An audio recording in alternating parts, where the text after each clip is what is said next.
Marine scientists in South Africa are warning that rising sea temperatures are causing a drop in oxygen levels in the ozone and putting many fish stocks at risk. Small-scale coastal fishing communities are especially vulnerable as some stocks are beginning to move out to cooler waters, while others are succumbing to harmful algal blooms, creating warming sea temperatures.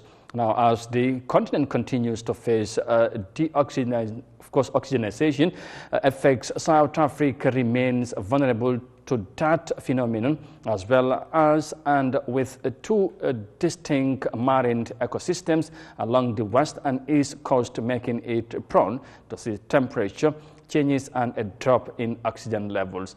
Let's have more details of that in this report. Climate change poses a real threat to many fish stocks around the world, as rising sea temperatures cause a drop in oxygen levels, an occurring event commonly referred to as oxygen deoxygenation. Among the most vulnerable are small-scale coastal fishing communities in Africa, who rely on access to fish stocks for sustenance and livelihoods. Ocean deoxygenation can cause aquatic dead zones through a drop in oxygen levels, which fish need to survive. This is something experts are concerned about. Global warming will have a devastating impact on small-scale fisheries, especially in the tropics, because in temperate areas you have the fish are leaving that tolerate only cold temperature, and they are replaced by fish from warmer temperatures in temperate areas. But in tropical areas, the fish that are leaving because it's too hot, they are not replaced by anything.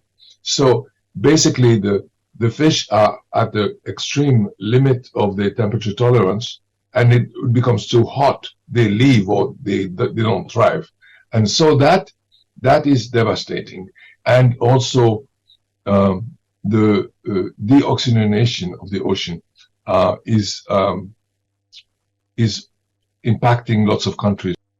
According to the International Union for Conservation of Nature, ocean deoxygenation is expected to expand over the next decades and can affect fisheries negatively through growth, survival and reproduction. Many coastal fishing communities near Africa's equator will feel the effects far greater than others, and this could affect thousands of people. One of the biggest negative impacts ocean deoxygenation is having on African coastal communities is the increase in alien invasive species who are taking over the local marine environment left behind by indigenous ones. South Africa remains vulnerable to that phenomenon as well, with two distinct marine ecosystems along the west and east coast, making it prone to sea temperature changes and a drop in oxygen levels. South Africa's got a very unique coastline. It's approximately 3,000 kilometers of very unique coastline. On our west coast, we've got the Benguela current, which is a very cold current and a nutrient-rich current. And that is a very different ecosystem compared to the east coast. So along the west coast, we've got kelp forests, and they've got a very unique ecosystem, and they can be heavily impacted upon because of sea temperature increase. As kelp forests really need cold water and nutrient-rich water, so anything disturbing the temperature could be detrimental to those ecosystems and the animals that live within them.